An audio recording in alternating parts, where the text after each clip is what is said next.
Bien, concepto de enfermedad en Freud, ¿no? O lo que conocemos hoy de forma más actualizada, trastorno, ¿no es cierto? En psicología se habla de trastornos, disfuncionalidades. Bien, la nosografía. La nosografía es una disciplina que se ocupa de la descripción, la clasificación de las enfermedades. En la actualidad utilizamos el DSM-5, el CIE-11. Lo que vamos a hacer ahora es echarle un vistazo a las tres nosografías que nos da Freud o nosologías, ¿sí? Las principales distinciones de esta nosografía psicoanalítica, ustedes ya saben, son las perversiones, las neurosis y la psicosis. Bien, primera nosología. Esta va de los años 1894 a 1899 y giran en torno a los conceptos de la angustia, ¿sí? La angustia que hoy más o menos se lo quiere equiparar con la ansiedad, pero tiene un componente yo creo que más emocional, ¿no? Como un dolor mucho más profundo, más como un dolor que como un sentimiento de estrés. Pero bueno, dejando de lado esas elucubraciones, gira en torno a la angustia, alteraciones de la vida sexual, ¿no? Ya de entrada Freud le daba mucha importancia a la cuestión sexual y a los mecanismos de defensa, que ya los explicamos en la clase anterior, ¿no? Los mecanismos de defensa. Es decir, esos mecanismos por los cuales el yo trata de disminuir la angustia. Entonces, esta primera nosología o nosografía se divide en las neurosis actuales, que comprendieron la neurastenia y neurosis de angustia, y las neuropsicosis de defensa, en donde están histeria, obsesiones, fobias, psicosis alucinatoria y paranoia. ¿Sí? Eso en su primera, digamos, clasificación. Acá lo tienen de vuelta, más ordenadito, ¿no? Dos bandos. Y veamos, las neurosis actuales obedecen a una vivencia sexual actual. Por eso se llaman neurosis actuales. Son más corporales, más biológicas, digamos, sin mecanismos psíquicos. En cambio, las neuropsicosis, ¿sí? Engloban tanto las neurosis como la psicosis, por eso se llaman neuropsicosis, donde el factor sexual obedece a una vivencia sexual infantil de tipo traumático, más bien psicológicas, y tienen mucho de mecanismo psíquico. Bien, la neurastenia. La neurastenia es una debilidad general, un agotamiento de la energía nerviosa, que se llamaría fatiga crónica, ¿sí? A eso se refiere con neurastenia, es algo más, entonces por eso corporal, ¿no es cierto? La neurastenia, la persona estaba ahí sin ganas de hacer nada. Y neurosis de angustia, que es producida por perturbación, un apartamiento de la atención sexual en su decurso al ámbito psíquico, que es como un plus de excitación, un excedente de energía, y como consecuencia de esta desviación de la atención sexual somática, se dará el posterior desarrollo de la angustia. Y se correlaciona un tanto en sus características con el trastorno de ansiedad generalizada de hoy en día. ¿Sí? Esa sería la neurosis de angustia. La persona está angustiada, ¿no? Siente que algo grave le va a pasar. Por eso se parece mucho al TAG de hoy en día. ¿Mm? Ya. Y escribe sobre esto Freud en su escrito que se llama Neurosis de Angustia. Histeria, ¿no? Está en relación a deseos inconscientes, naturaleza sexual en la infancia, lleva a la formación de fantasías, ¿sí? Las cuales son censuradas, reprimidas, pero desde el inconsciente estas retornan como formaciones patológicas, entre las cuales predominan la conversión sintomática, ¿no? Entonces, en histeria se produce el mecanismo de la conversión, que es la excitación que es traspuesta a lo somático, al cuerpo. Hoy lo podemos llamar trastorno conversivo o trastorno por somatización, y también le agregaríamos trastorno de la personalidad histrónica, ¿no? La personalidad histrónica que tiene como que un desenvolvimiento sexual de provocación y huida. Bien, Freud escribe sobre esto en el fragmento de análisis de un caso de histeria, ¿sí? Donde habla un caso de una mujer, generalmente esto se da en mujeres, ¿sí? Donde la paciente se parece estar preguntando acerca de la sexualidad todo el tiempo y está insatisfecha con el desempeño de todo el mundo. Una histérica. Bien, no está contenta con nada. Bien, la neurosis obsesiva. Las neurosis obsesivas son en sí síntomas de actos compulsivos, ritualísticos, dudas y estado de resolución, ¿no? Donde la persona entonces tiene una invasión de pensamientos, ¿no? Y como que tiene un temor a algo que le genera una ansiedad y eso le genera el comportamiento ritual. El mecanismo que da origen a la histeria y la neurosis obsesiva es el mismo, la represión, pero hay una disposición en el sujeto diferente, que en lugar de volverse neurosis histérica se convierte en neurosis obsesiva. ¿Sí? Es decir, en lugar de que haya un proceso de conversión, lo que hay es un falso enlace a otra representación cualquiera, en la cual adherir el monto de afecto. ¿Sí? Un dato distintivo de la estructura obsesiva son los autorreproches, ¿no? La persona como que se castiga a sí misma. Hoy en día fácilmente lo podemos comparar con el TOC, ¿no? El trastorno obsesivo compulsivo. ¿Sí? Y Freud escribe sobre este tema en Obsesiones y Fobias y nuevas observaciones sobre las neuropsicosis de defensa. Neurosis fóbica. Es un miedo relacionado a determinadas personas, cosas o situaciones o actos. También aquí encontramos la represión, pero otros mecanismos defensivos en este trastorno es la proyección, ¿sí? Y el desplazamiento, por el cual entonces la representación reprimida es sustituida por otra, que está proyectada en el exterior, como en el caso Juanito. ¿Sí? Que le tenía miedo al padre, pero como lo amaba al padre, ese miedo lo traduce lo proyecta y lo desplaza en temor a los caballos. Bien, esas neurosis fóbicas, ¿no? También escriben Obsesiones y Fobias lo mismo sobre este tema y en Nuevas Observaciones sobre la neuropsicosis de defensa. Psicosis alucinatoria es la forma de defensa mucho más enérgica y eficaz, ¿no? En la que el yo rechaza la representación intolerable junto con su afecto y se conduce como si la representación no hubiese jamás llegado a él, ¿no? Es decir, recorta toda la realidad. Si en las neurosis se recorta una partecita de la realidad, ¿sí? En la psicosis se anula completamente y lo reemplaza lo reprimido vuelve, por una nueva realidad a gusto del psicótico. ¿Mm? Como en la película La Naranja Mecánica, ¿no? En la escena final, él está ahí en la cama, totalmente arruinado, ¿sí? El muchacho, pero en su mundo, en su fantasía, es un galanazo, ¿sí? Que está, bueno, haciendo algo que para él es muy importante, y no solamente para él. Bien, ¿no? Hoy lo podríamos llamar fácilmente la esquizofrenia, una psicosis alucinatoria, y también habla sobre este tema en las neuropsicosis de defensa. Hay que leer ese texto. Bien, la paranoia. Paranoia es un trastorno mental donde el síntoma primordial es la extrema desconfianza hacia los demás. ¿Sí? Cree que los demás le quieren hacer daño. Y que corresponden al retorno de representaciones reprimidas. ¿Sí? Corresponde a una lucha entre las representaciones reprimidas y el yo. El displacer generado es atribuido al prójimo, acorde con el esquema psíquico de proyección, y el síntoma habitual será la desconfianza, con lo cual se deniega el reproche. Es decir, la persona se maltrata a sí misma, pero esto lo traslada por proyección también hacia otras personas de las cuales él desconfía. Y que hoy fácilmente lo podemos comparar con el trastorno de personalidad paranoide. ¿Sí? Y creo que se ajusta bastante. Encontramos escritos de Freud al respecto en las observaciones sobre las neuropsicosis de defensa y el manuscrito. Luego viene la segunda nosología. Pasó el tiempo y desde 1907 Freud amplía su teoría de las pulsiones yoicas y las pulsiones sexuales, pone especial atención a la sexualidad infantil, es decir, en su práctica va encontrando nuevos descubrimientos, también la relación infantil con el autoerotismo. Y como antecedente muy importante tenemos el caso Schreber, ¿no? Hace un análisis del caso Schreber, ¿sí? Que era un caso de paranoia o de demencia paranoide, y introducción al narcisismo como antecedente. En el caso Schreber, voy a comentar, es un caso de un señor que tenía un cargo, ¿no? Público en Austria, si no me equivoco, y el señor, Suiza, pero la cosa es que el señor amanece un día y con el pensamiento de que sería hermoso ser una mujer, ¿no? Tener una relación sexual con Dios.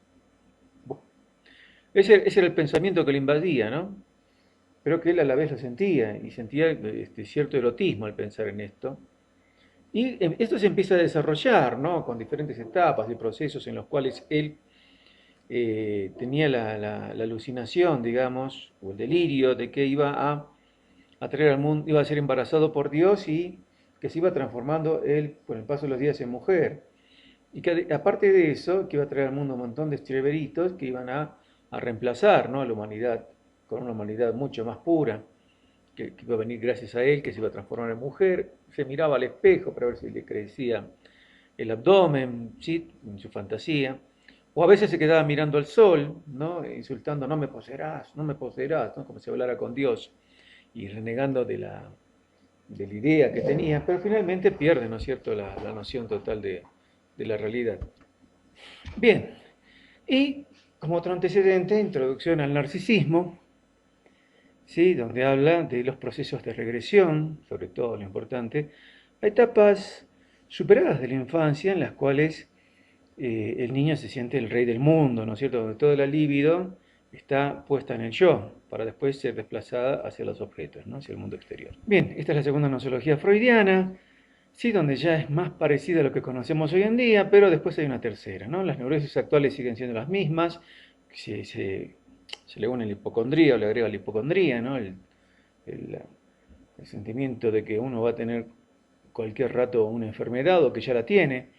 Y las neurosis de transferencia, donde hay desplazamientos libidinales, ¿sí? Y están ahí las tres neurosis ya conocidas. Y en el lado de neurosis narcisistas están todas las psicosis, ¿sí?, todo lo que es pérdida completa de la realidad. Entonces, neurosis de transferencia, la libido se desplaza siempre hacia los objetos, ¿no?, como en el caso de la fobia, donde el temor es desplazado hacia un objeto externo, ¿no?, el temor interno. Y en las neurosis narcisistas, donde la libido se desplaza siempre hacia el yo, ¿no? La libido se desplaza hacia el yo, toda la energía psíquica va hacia el yo y por lo tanto lo externo pierde importancia o simplemente desaparece y dentro de ese yo el sujeto crea su propia realidad, ¿no? Y así se aparta de una realidad que le puede resultar totalmente desagradable. Explica Freud también la parafrenia en esta nosología, que es un trastorno psicótico bastante grave, ¿no?, con dos rasgos fundamentales, delirio de grandeza o otros tipos de delirios, pero fundamentalmente más que alucinaciones en la parafrenia, ¿sí?, lo que hay es un delirio, una creencia, ¿no?, que la persona está completamente convencida de eso, conserva la inteligencia y un extrañamiento del mundo exterior, perdón, ¿sí? El delirio de grandeza de los parafrénicos nace de la libido sustraída al mundo exterior, obviamente, ¿no?, que luego es reconducida al yo, como hacíamos, teniendo como resultado la conducta denominada narcisismo. Siendo un narcisismo secundario, se caracteriza por delirios estrambóticos. O sea, la persona ya está totalmente perdida. Y es interesante que muchas veces sus delirios son religiosos, ¿no? Y hablan cualquier cosa y hay gente que les cree, ¿no? Ellos son hemos conocido personalmente gente que tenía un currículum espiritual, pero en la reencarnación de Ramsés, de Cristo, de Buda, ¿no? Y había gente que les creía. Bien, no, pero tampoco es cualquiera el que les cree, ¿no? Algún problema tiene. Bien, de esto habla, de este tema tan interesante habla Freud en Introducción al Narcisismo. Pues también habla en esta nosología de la psicosis maníaco-depresiva, en Duelo y Melancolía, ¿sí? Donde no, donde lo que él dice que la identificación narcisista con el objeto produce que la sombra de este recaiga sobre el yo de una manera sádica. Sí, el ideal del yo condena y humilla al yo identificado con el objeto. Y hace responsable yo digamos, esta humillación al sadismo del super yo. A esto se suma la tendencia a volverse manía, que es el otro extremo, ¿no? Y hoy lo que conocemos como el trastorno bipolar.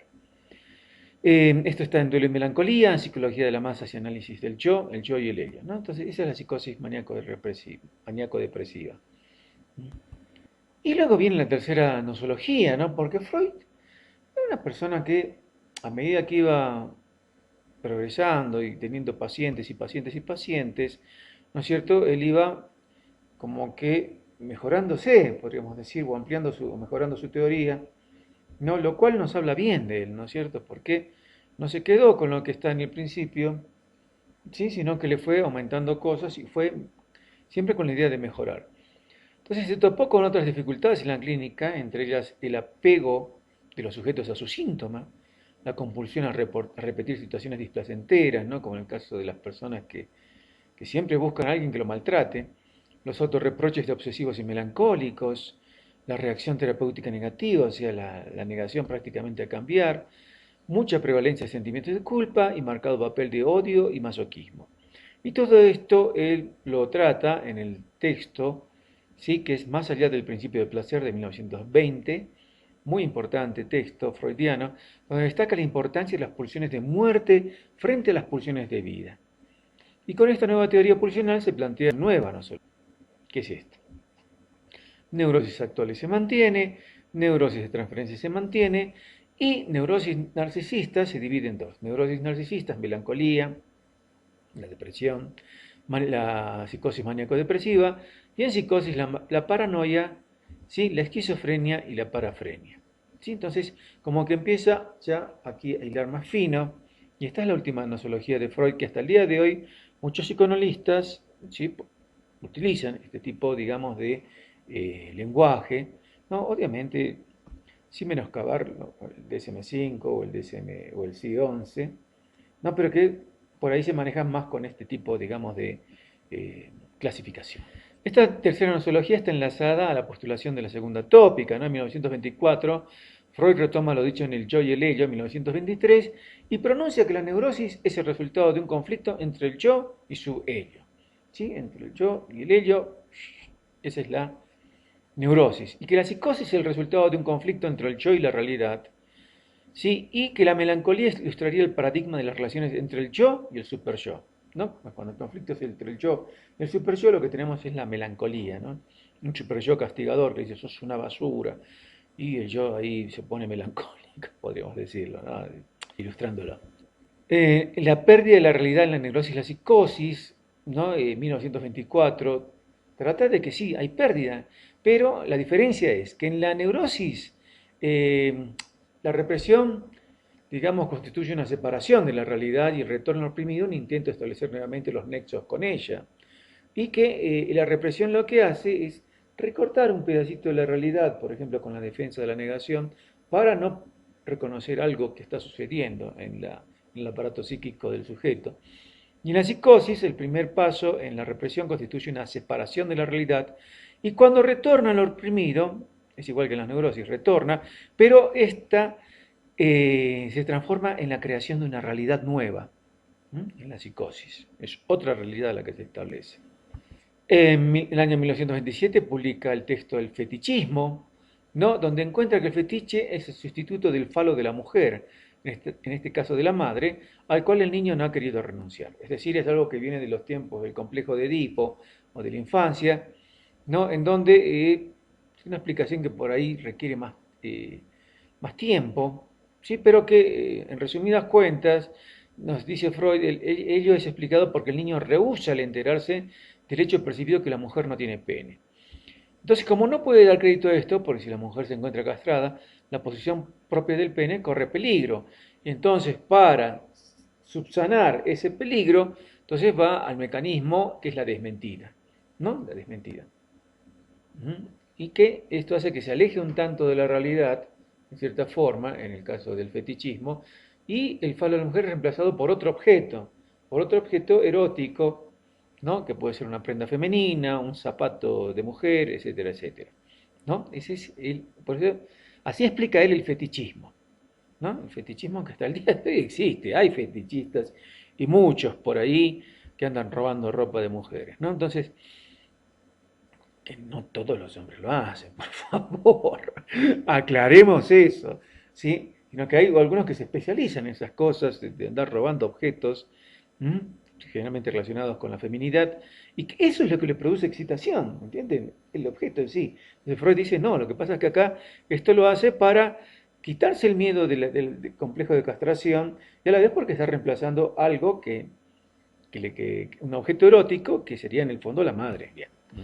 Y explica de la perversión, ¿no? Las parafilias, y lo define como una forma de conducta sexual que se desvía de la norma, el coito genital heterosexual, y posteriormente Freud relativiza al proponer que toda la sexualidad humana es perversa y polimorfa, o sea que da para cualquier cosa, caracterizada por la ausencia de un orden natural, o sea que niega la biología.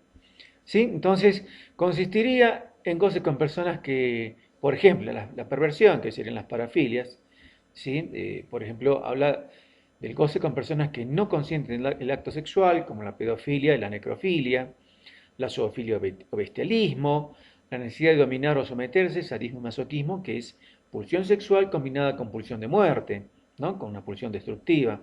También puede orientarse hacia prendas de vestir, como en el fetichismo, otros objetos, incluso hasta las heces, como en el caso de la coprofilia. Por último, la actitud de observar o mostrar por alcanzar la excitación, que es el caso del voyerismo o el exhibicionismo. Bien, otra vez el cuadro, ¿sí? Que tienen que repasar, donde está todo aquí resumido, y que se los dejo para que lo lean y cualquier cosa pregunta. Pero todo lo que vamos a hablar o hemos hablado está aquí resumido. ¿Sí? Sí, nos gusta terminar siempre con lo mismo. Gracias, gracias. Nos vemos.